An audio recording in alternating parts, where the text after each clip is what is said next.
Hi everyone, मेरा नाम कपिला है और आज हम बात करेंगे दो बहुत कॉमन प्रीपोजिशंस के बारे में, अबव एंड ओवर।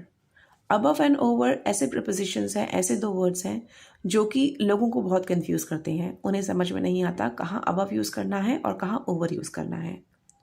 तो आइए आज हम डिस्कस करेंगे इनका यूसेज और इन दोनों में डिफरेंस क्या है, क्योंकि हमें क्लियर होना बहुत ज़रूरी है अगर हम चाहते हैं कि हमारे बच्चे इन दोनों वर्ड्स के बारे में क्लियर हों। तो आज का वीडियो मैं शुरू करूँगी एक छोटे से एग्जाम्पल के साथ जो आपको क्लियर करेगा कि दोनों में डिफरेंस क्या है। तो देखिए, ये एक नोटबुक है, इसके ऊपर मैंने ये पेंसिल बॉक्स रख दिया, तो ये तो बहुत क्लियर है। इसको हम क्या बोलेंगे? The pencil box is on the book. अब इस पेंसिल बॉक्स को मैंने यूँ पिक कर लिया, now it is in the air. अब हम क्या बोलेंगे? The pencil box is above the book.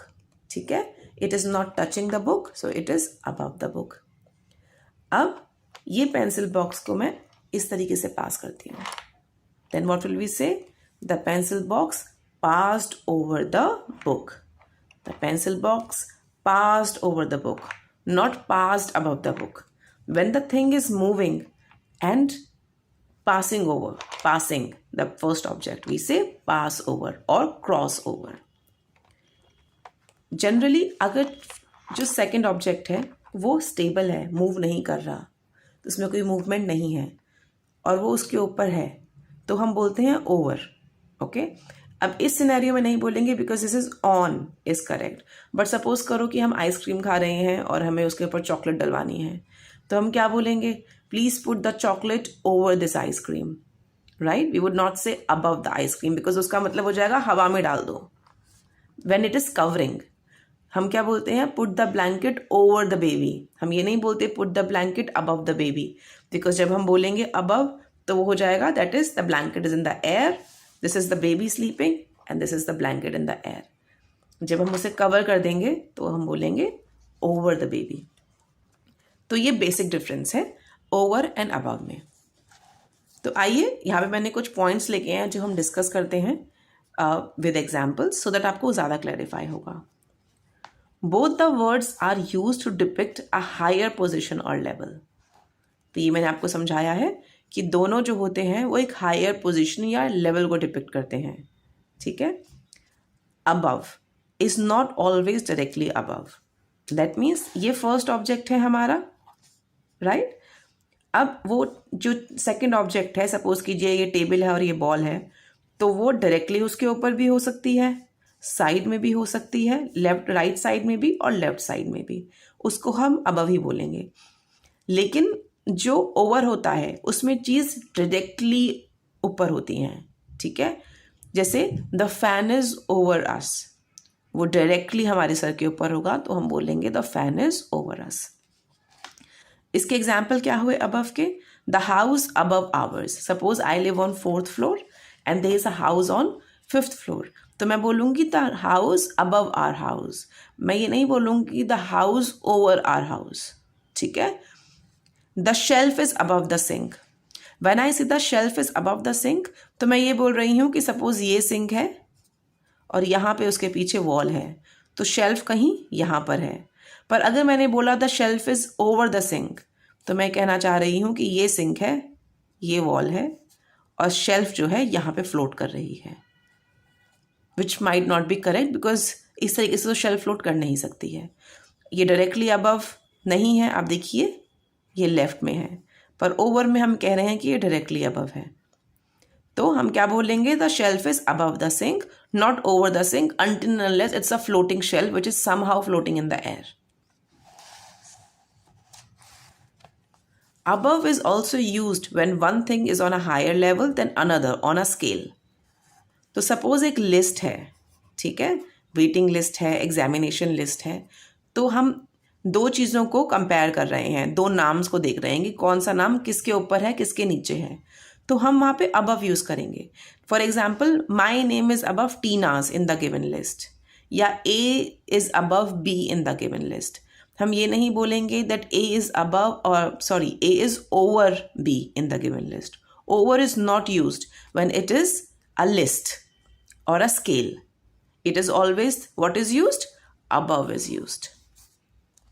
सो ये एक बहुत सिंपल सा हो गया। जब भी आपको लिस्ट चेक कर रहे हैं तो आपको पता है कि अबव यूज़ करना है, ओवर यूज़ नहीं करना है।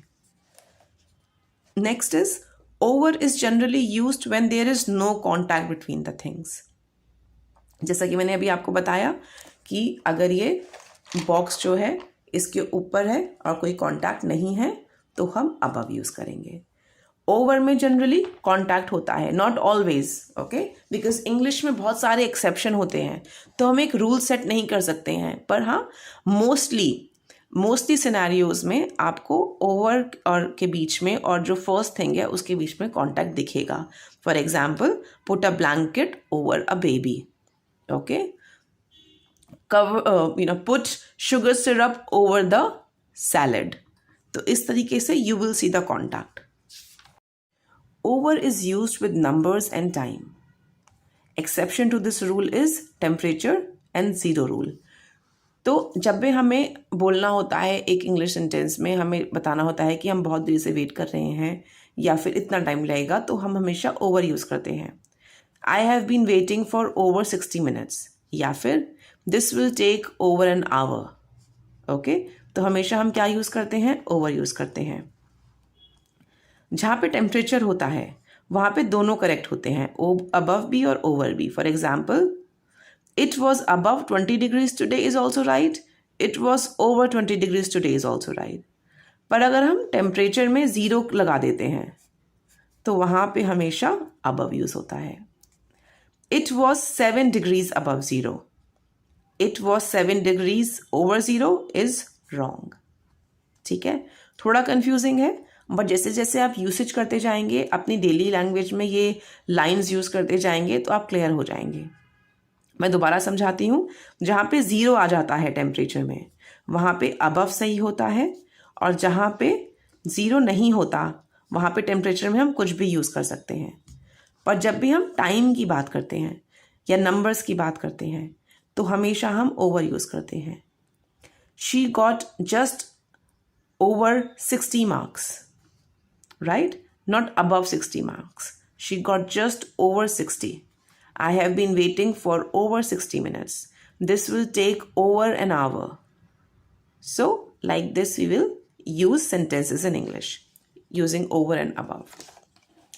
अब मैंने एक छोटी सी समरी बनाई है। I think this thing is clear, but still एक बार हम देख लेते हैं कि हमने क्या क्या कवर करा है। The thing is not always directly above. जैसे मैंने आपको सिंक वाला एग्जाम्पल दिया था। The thing is always directly above, like the fan. Used in a context of a scale. This is not, over is not used when we are using a scale or a list. No contact. There is no contact between the first thing and the second thing. Contact is there often, not always, but yes, in most scenarios there is a contact. In this, there is no movement in the second object. In this, if there is no contact, there is generally a movement, like in case of an aeroplane or a pencil box. I hope आपको ये मेरी video पसंद आई होगी, और I hope मैं थोड़ा सा आपका कॉन्सेप्ट क्लियर कर पाई ओवर एंड अबव के बारे में।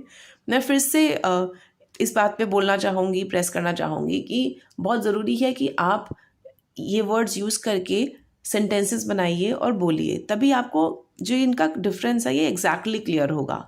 बिकॉज इंग्लिश में, लाइक आई सेड अर्लियर, कोई बेसिक रूल्स ऐसे फॉलो नहीं हो रहे होते हैं, बहुत सारे एक्सेप्शंस होते हैं टू अ पर्टिकुलर रूल। तो जैसे जैसे आप बोलेंगे, जैसे जैसे आप बात करेंगे, वैसे वैसे आप क्लियर होंगे। Thank you so much for watching my video today. अगर आपको मेरी वीडियोस पसंद आ रही हैं तो प्लीज़ मेरे चैनल को लाइक कीजिए, मेरे चैनल को सब्सक्राइब कीजिए, मेरी वीडियोस को लाइक कीजिए। Thank you so much for your time. You have a good day. Bye bye.